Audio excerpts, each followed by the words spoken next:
Les enseignements tirés de l'opération devront nous permettre de mieux conduire les prochaines importations d'animaux exotiques conformément à l'orientation que le chef de l'État a bien voulu nous donner à l'occasion de l'exposition des produits laitiers organisée le 31 mai de l'année passée à la salle des banquets du Palais de la République en prélude à la Journée mondiale du lait de 2017. Ainsi, une opération d'envergure aussi est en préparation. Et je voudrais profiter de cette instance pour demander aux éleveurs qui le désirent et qui remplissent les conditions et les critères prédéfinis de s'inscrire au niveau des services d'élevage de leur lieu d'implantation. Parallèlement, des opérations d'insémination artificielle vont être reprises prochainement, mais elles devront être menées selon une méthodologie d'approche garantissant des résultats nettement meilleurs que par le passé. Ainsi, j'en appelle à toutes les compétences techniques pour une pleine implication dans la réflexion pour la reprise des opérations et à tous les éleveurs pour l'engagement au respect des conditions nécessaires à l'adoption de cette innovation technologique et à la valorisation des produits métis qui en seront issus. Mesdames, Messieurs, dans ce sillage, l'alimentation correcte des animaux doit être érigée au rang des premières priorités par les acteurs que vous êtes. En effet, sans un rationnement approprié des animaux, les investissements consentis n'auront pas d'effet significatif sur notre économie nationale. C'est pourquoi je voudrais saluer l'excellent travail qui a été mené. Excellence, M. Macky Sall, président de la République du Sénégal, nous a confié ce département. Nous avons toujours voulu être présents à vos côtés pour donner à l'événement toute l'ampleur qui s'y est, compte tenu de l'importance du produit alimentaire concerné dans la vie des populations de la plupart des pays du monde. Vous le savez, et c'est la raison pour laquelle l'Organisation mondiale des Nations Unies pour l'alimentation et l'agriculture, la FAO, a décidé en 2001 d'instituer la journée mondiale du lait le 1er juin de chaque année en raison de l'importance sociale, nutritionnelle, commerciale et économique de cette denrée alimentaire à l'échelle locale, nationale et internationale. Pour notre pays, nous en sommes à notre 13e édition de commémoration et l'initiative a été prise par les acteurs de la filière laitière en 2006. Permettez-moi donc à ce stade de féliciter encore bien vivement les femmes en élevage et les membres de la Fédération nationale des acteurs de la filière laitière qui ont été donc les pionniers de cette manifestation. Je salue hautement l'intérêt que les acteurs de la filière laitière nationale portent à cet important événement qui leur offre chaque année l'occasion de montrer la diversité de leur savoir-faire, mais surtout pour réfléchir quant au présent et au futur de leur devenir donc au niveau de leurs activités professionnelles. Pour cette présente édition, le thème choisi par les acteurs est intitulé « Quel levier pour booster la production laitière ?» Mesdames, Messieurs, à ce niveau, je voudrais remercier tout particulièrement les personnalités politiques, administratives, religieuses, culturelles et tous les notables qui ont bien voulu nous consacrer un peu de leur temps précieux pour participer à cette édition 2008 et célébrer la Journée mondiale du lait. Je salue également la présence de tous les partenaires au développement, des médias qui œuvrent pour la promotion de l'élevage en général et de la production laitière en particulier. Le choix de la région de Thiès n'est pas un choix fortuit. En effet, en plus d'être un important carrefour ferroviaire et routier et d'avoir de considérables potentialités minières et industrielles, la région de Thiès constitue un grand pôle de production agricole et dispose d'importants atouts dans le secteur de l'élevage. En effet, Thiès bénéficie de conditions climatiques favorables à l'intensification de la plupart des productions animales.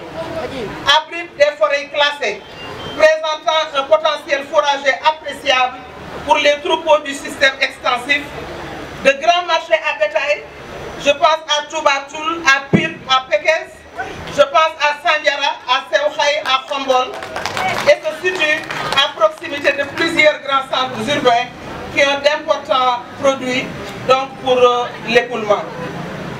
L'installation des grandes fermes laitières dans la région s'est beaucoup intensifiée, notamment dans la zone des Niayes, débarrassée de la mouche ZZ, vectrice de la trypanosomiase.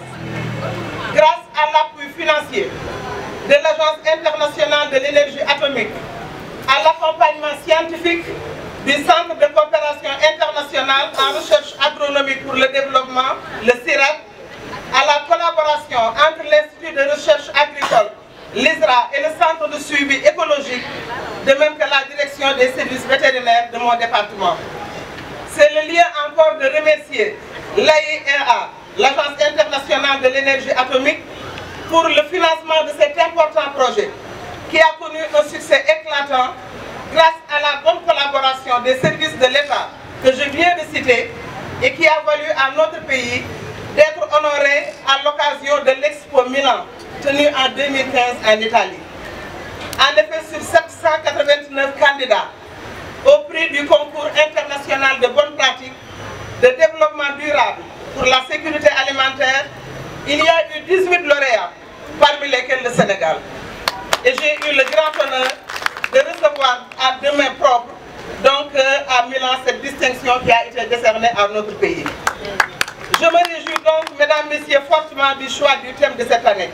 Quel levier pour booster la production laitière, qui entre en droite ligne des préoccupations du gouvernement et qui conforte l'ambition de son Excellence M. Macky Sall à travers la fabrication de produits de qualité bien conditionnés et adaptés aux différents marchés.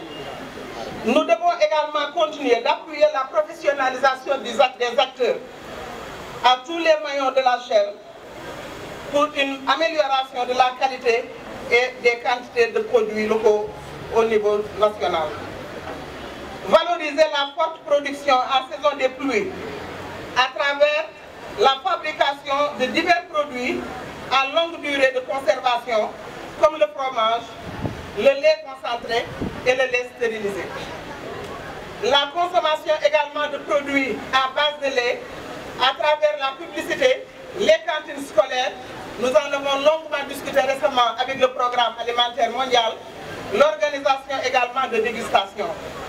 Inciter les producteurs laitiers à la pratique de constitution de réserves fourragères et les renforcer donc en équipement et moyens de travail, de même que la pratique de la culture fourragère autour des forages, autour des points d'eau et des exploitations agricoles. Mettre en place une interprofession laitière et faciliter la synergie entre les acteurs, les structures d'appui étatiques, les ONG, la recherche et les consommateurs. L'acquisition de terres dédiées, vous l'avez dit tout à l'heure, nous serons votre porte-parole auprès du chef de l'État pour que des zones puissent être dédiées à l'élevage, pour éviter la lancinante question des clivages entre agriculteurs et éleveurs. Assurer un mécanisme de financement innovant de la filière en instituant un prélèvement consensuel bien sûr et durable, capable de soutenir la filière et de la rendre compétitive. Mettre en place enfin une réglementation fiscale, nous l'avons déjà commencé et je crois que dans les mois à venir, vous verrez son opérationnalisation. Toutefois, je voudrais exhorter le comité ad hoc chargé de la mise en place de l'interprofession laitière à accélérer la cadence au lendemain de cette cérémonie pour la tenue des AG au niveau régional, pour la constitution donc des collèges de producteurs, de collecteurs, de transformateurs et de distributeurs. À cet effet, j'ai déjà adressé un courrier au gouverneur des régions pour les informer. Dans une interprofession forte, solidement ancrée à la base et dynamique tout au long de ces maillons, il serait illusoire de prétendre à activer les différents leviers qui vont être identifiés pour l'émergence de la filière laitière au niveau national.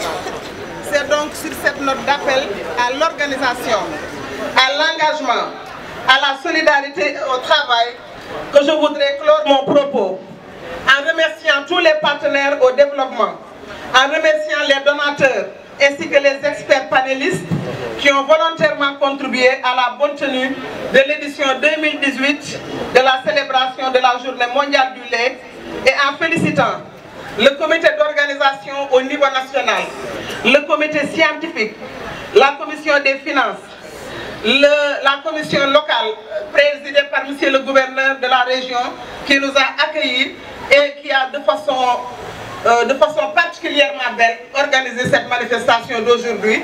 Je pense que la mobilisation que nous avons en face de nous montre le travail qui a été fait au niveau de la base. Les organisations de professionnels de l'élevage, la direction des industries animales pour le travail effectué, de même que le représentant du bureau opérationnel de suivi du plan Sénégal émergent. Je vous remercie.